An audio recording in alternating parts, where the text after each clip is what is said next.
Hi, welcome to my January reading wrap up. So, last month I only read 5 books. I for this year I want to read 150 books this year. And with that being said, I'm supposed to be reading like 12 books each month. So epic fail for the first month of the year. However, I did start off the year on a very high note. My first book was a 5 star, and it's also the only physical book that I read last month as well. So this is Belladonna by Adeline Grace, and this is so dear to my heart. I'm currently in the process right now of making flowers for this book. So if you follow me or something, at some point you will get to see my flowers because they will be my little thing right here that you can't see. So this follows Signa Farrow, and she's able to see ghosts and also communicate with death. Also, it is a YA, like kind of historical fiction with a little bit of mystery and suspense because it is set in an era where they have horses and they write letters, and they wear corsets and they still have balls and lady etiquette, and I love all of that in a book. I also have this obsession. I'm gonna leave the I know I did like a reading vlog for this where I did go in depth, so I'll leave the link to that down below. But I don't know, like I did literature in high school, and I've always loved poems and any type of novel story that personifies that. And in this, that is personified. And I don't know if you watch Supernaturals, but when I think of death in this book, I think of the person who plays that in Supernatural. That's the kind of vibes it gave. It had like a little bit of romance. I won't try to spoil anything for you. A little bit of love triangle. I gave it a 5 star because I love how everything was. It wasn't. It wasn't too much historical. There wasn't. It wasn't infodumpy. It was just. I loved it, and I just can't say more than that. So also I read, I'm gonna insert, I think this is best. I'm gonna insert the pictures here. So I also read Foxglove, which is book 2 of the Belladonna series. And I rated this a 4.5 because it kind of felt like there were parts of it that felt a little bit flat. It follows like the same theme where there was also a mystery because Signa was having to help solve a murder, and we got more of her cousin Blight in book 2, which I figured would happen because she had like her own little. We got some scenes from her point of view. There are a lot of the plot the plot points that I was able to predict based on the trajectory that I saw the novel going, but it's full of plot twists. I took off like half a star or something because when there's a part that felt really flat, and I thought that the novel could have gone without that, but I'm not the author, so that's just my opinion. Then I read One of Us is Dead by Geneva Rose. Now, last year I read Perfect, I think it's a Perfect Marriage.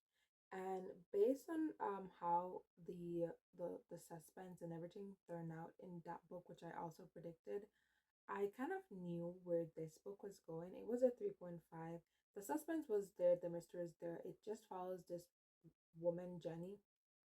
She owns this salon, and like one of her clients is dead. And so we see that back and forth. In present day, she's at the police station basically trying to, like, they're interrogating her.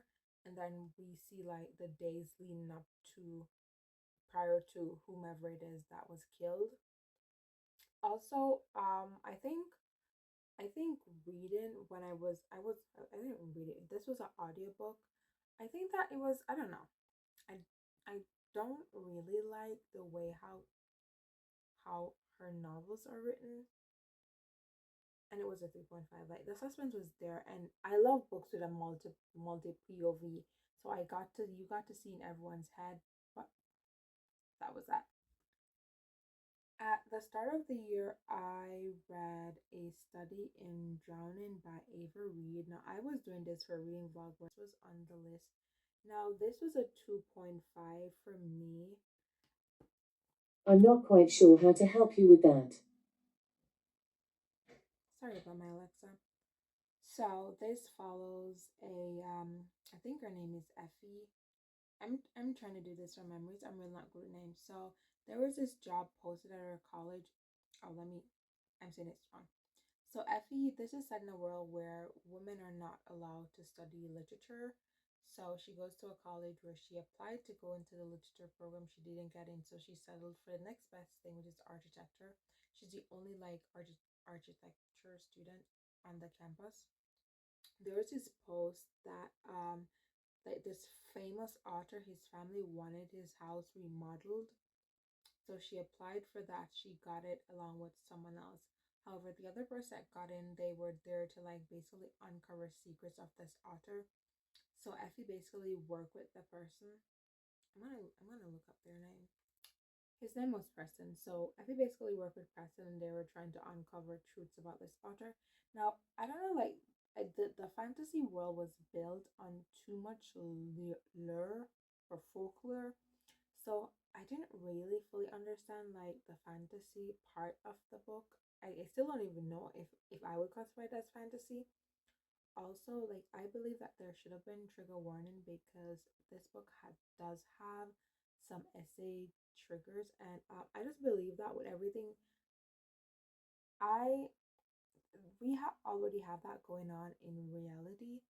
I personally do not like sitting or reading any book that has any type of essay trigger, and I believe that with everything that's going on and how people who are real victim of essay and how they're coping, I just believe that it would have been good if they had like some sort of warning so they would have known ahead of time.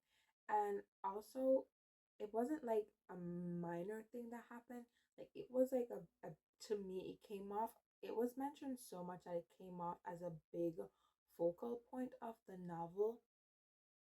And it also, this book also deals with a lot of depression and a lot of things that I think is triggering, and there should have been some sort of warning.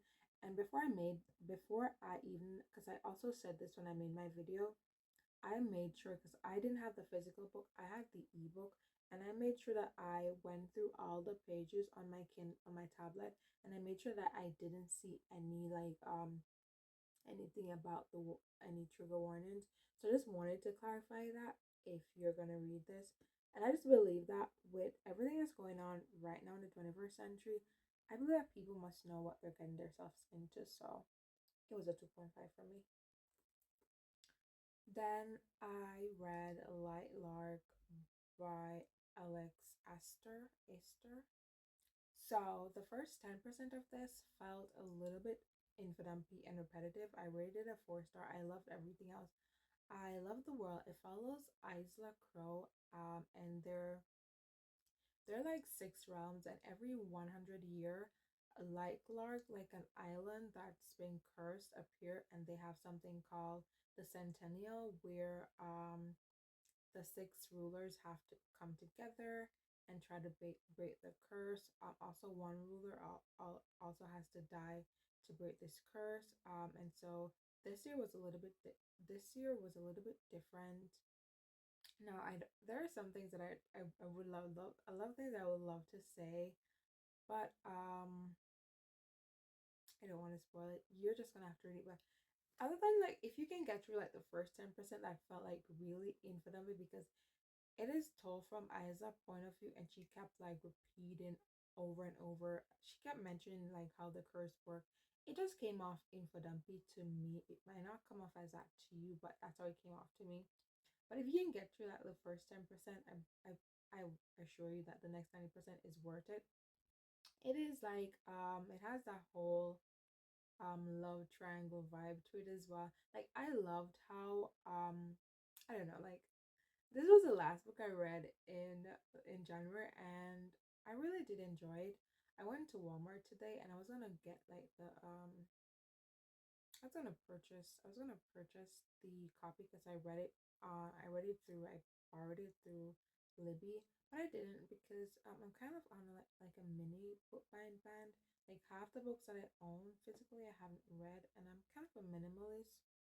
So I'm just waiting to like read enough books that I like, and I'm just gonna do like one like big big shopping, big buying, and then get rid of while on all in books that I've read that I didn't like. So those are the 5 books that I read last month. I was about to say this month. Those are the 5 books that I read last month. So let me know if you've read any of the books that I have. What were your thoughts, and how many books did you read last month? And also, did you read any 5-star books? With that being said, I hope you have a wonderful year, month, week, day, hour, minute, second, and I'll see you in another book video. Bye.